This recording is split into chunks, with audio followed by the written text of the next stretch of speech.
ఇంకా 9th revise, మనం మర్చిపోయినవి revision, పునశ్చరణ. ఇదే కరెక్ట్ ప్లేస్ అనిపిస్తున్నది నాకు. అవునా? Yeah, correct, no problem. పునశ్చరణ మనకు లెసన్, యా, ప్రాపర్, ఎస్. ఈ పునశ్చరణ ఎక్కడ చేయాలి, ఏం చేయాలా? పునశ్చరణ ఫస్ట్ క్లాస్ నోట్స్ చేయాలి. క్లాస్ నోట్స్ టీచర్ ఇచ్చినవి ఉంటాయి, లేక మనం తయారు చేసుకునేవి ఉంటాయి. కొందరు పిల్లలు సొంతగా కూడా నోట్ మేకింగ్ చేస్తారు. Very important. నోట్ మేకింగ్ అనేది చాలా గ్రేట్ హ్యాబిట్. టీచర్స్ ఇచ్చిన నోట్స్ను, నేను ఇది మాట్లాడుతుంది ఏంటంటే కేవలం ఒక మెటీరియల్ దృష్టి మాట్లాడలేదు sir. Material is fixed. Good teacher will be always dynamic notes ఉంటాయి. సో ఓకే, ఆ టీచర్ ఆ పర్టికులర్ లెసన్ కోసం ఇచ్చిన ఒక టార్గెటెడ్ నోట్స్ ఉంటాయి. ఆ నోట్స్ టీచర్ ఇచ్చింది పునశ్చరణ చేయడము, తర్వాత తను చేసుకున్న నోట్స్ని పునశ్చరణ చేయడము. ఈ పునశ్చరణ చేసినప్పుడు ఇంత పెద్ద నోట్స్ని ఒక 50 పేజీల నోట్స్ని ఫస్ట్ పునశ్చరణ దగ్గర 10 పేజీలు చేయొచ్చు, నెక్స్ట్ పునశ్చరణ దగ్గర 2 పేజీలు చేయొచ్చు, ఇంకా తర్వాత ఒక పేపర్ కిందకి వస్తుంది. అంతే. Beautiful, beautiful. తర్వాత దాని సారం ఎగ్జాక్ట్లీ. దానికి ఏమైనా ఉంటే శ్లోకం చెప్పండి. తర్వాత ఈవెన్ టఫర్ ప్రాబ్లమ్ చూడండి, ఒక అసైన్మెంట్లో ఒక 100 ప్రాబ్లమ్స్ ఉంటాయి, దాంట్లో ఒక 20 to 25 గుడ్ సమ్స్ ఉంటాయి. సో రివిజన్ చేసేటప్పుడు ఆ 20 to 25 గుడ్ సమ్స్ని రివిజన్ చేయాలి, నెమరు వేసుకోవాలి, అంటే సింహావలోకనం చేయాలి. చాప్టర్ది కానీ. That is what you mean by consolidation. Exactly, beautiful. నేను చెప్పా కదా, ఈ అలవాట్లన్నీ సరే నేను కొంత కాన్షియస్గా పిల్లల్లో నేను ఇంప్లిమెంట్ చేసినప్పటికీ ఇవి over a period of time నేను బెస్ట్ స్టూడెంట్స్ని అబ్జర్వ్ చేసి వీటన్నిటిని స్టూడెంట్స్కి ఉపయోగపడే రకంగా ఒక స్కీమ్లో తీసుకొచ్చిన అంశాలు ఇవన్నీ. అయిపోయింది సార్, పునశ్చరణ అయిపోయింది. మీరు ఫిజిక్స్ ఆచార్యులా లేక psychologist sir? I don't know. ఎందుకంటే ఇన్ని విషయాలు చెప్తున్నారు కదా, పాఠాలని చెప్పడమే కాక పిల్లల్ని స్టడీ చేస్తున్నట్టున్నారు సార్. అంటే అది కొంచెం ఏమన్నా స్వోత్కర్ష అనుకోకపోతే చెప్తా. చెప్పండి.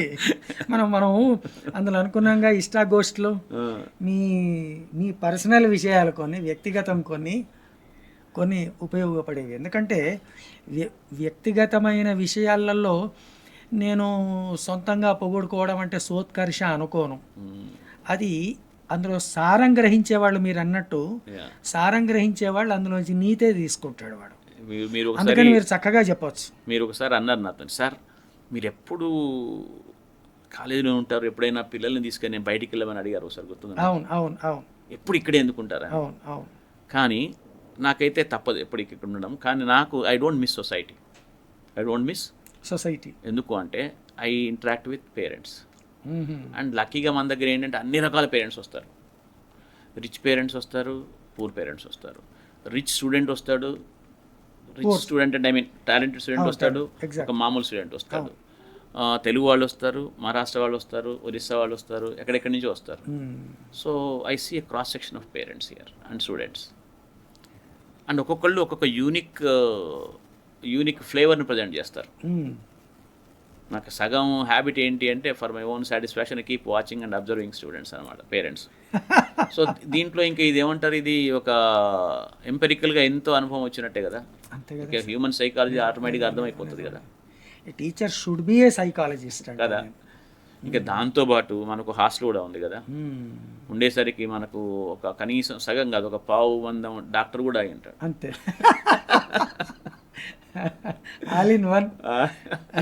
కానీ తెలియదు, అట్లా చెప్తే కొంచెం అది ఎక్కువగా అనిపిస్తుంది. కానీ పిల్లలకి ఏమైనా ఇబ్బంది అయింది అంటే తెలిసిపోతుంది మనకి. ఎందుకంటే 3 decades నుంచి పిల్లలతో ఉన్నాం కదా, మమైకమే ఉన్నాం కదా. ఇప్పుడు మన ఇంట్లో మన పిల్లల్ని అయితే మాత్రం చూసుకోమా సార్?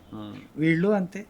కరెక్టే మీరు. తర్వాత ఇంకొకటి ఏంటంటే మనకున్న ఏమంటారు, ఎప్పటి నుంచి ఉన్నాం కాబట్టి పేరెంట్స్ కూడా చాలా చాలా ఫ్రాంక్గా వాళ్ళ ఎక్స్పీరియన్స్ని, వాళ్ళ ఉద్దేశాలని, వాళ్ళ ట్రబుల్స్ అన్ని షేర్ చేసుకుంటారు. సో సొసైటీలో అనేది నేను ఇంకోటి ఏం విన్నా అంటే మీ దగ్గరకు వచ్చే పిల్లలలో దాదాపు 50%, 60% దాకా పూర్వ విద్యార్థులకు సంబంధించిన బంధువుల పిల్లలు, వాళ్ళ తమ్ముళ్ళు, బాబాయిలు లేదా మామల పిల్లలు, అత్తల పిల్లలు, వాళ్ళ బంధువుల పిల్లలు అన్నట్టే విన్నాను. కరెక్ట్. ఎందుకు కరెక్ట్, అది ఇట్ రన్స్ త్రూ రెఫరెన్సెస్ బేసికల్. కొత్త వాళ్ళు వస్తుంటారు, మాట్లాడుతుంటారు, వెళ్తుంటారు. మనకు గ్యారంటీగా అడ్మిషన్ చేసుకునే వాళ్ళంతా రెఫరెన్స్లు ఎక్కువ. అందుకని మీరు ఎక్కువ అడ్వర్టైజ్మెంట్లకు పోవడం కానీ లేకుంటే వీళ్ళను పెట్టడం కానీ చేయను. అట్లాంటివి లేవు అని విన్నాను నేను. చేస్తే ఏమవుతుంది అంటే మనం మళ్ళీ ఈ కాస్ట్ అంతా ఎక్కడికి పంపించాలా? అవును, పేరెంట్స్ దగ్గర. పేరెంట్స్ మీదనే, నిజమే. అంటే ఐఎమ్ నాట్ ఇంట్రెస్టెడ్ అండి, డే వన్ నుంచి కూడా మనకు ఆ ఇంట్రెస్ట్ లేదు. కానీ దీనివల్ల ఏమైంది అంటే నేను అన్నట్టుగా మీకు ఒక నెట్వర్క్ ఉంటుంది, అవును, ఎక్కడెక్కడి నుంచో పిల్లలు కనెక్షన్ ఉంటారు. తర్వాత ఇంతకుముందు మీరు అన్నారు కదా సైకాలజిస్ట్ అనేది. సైకాలజీ అనేది కేవలం పుస్తకాల్లో చదివితే మాత్రమే రాదు కదా. ఇప్పుడు ఎవరో అన్నారు అక్కడ మేనేజ్మెంట్ స్కూల్కి వెళ్తే మేనేజర్లు అవుతారన్న గ్యారంటీ లేదని కదా. అంతే కదా. అఫ్కోర్స్ అవి మనల్ని ఇంకొంచెం ఇప్పుడు నాకు ఎంపెరికల్గా నేను గమనించిన విషయాలను ఇంకొంచెం వాటిని స్టాండర్డ్గా దాన్ని కన్సాలిడేట్ చేయాలంటే I can go read mini books. I enjoy it. Book reading మనకు అలవాటే. సో ఇటు మన ఎక్స్పీరియన్స్ని తర్వాత మన పఠనాన్ని కనుక మనం మ్యాచ్ చేసుకుంటే you can be thinking like a psychologist, you can be thinking like whatever అంటే మీ దగ్గరికి వచ్చేటోళ్ళు మ్యాక్సిమం మంది మౌత్ క్యాన్వాస్ ద్వారానే వచ్చేస్తారు. Yes sir. బాగుంది. యా.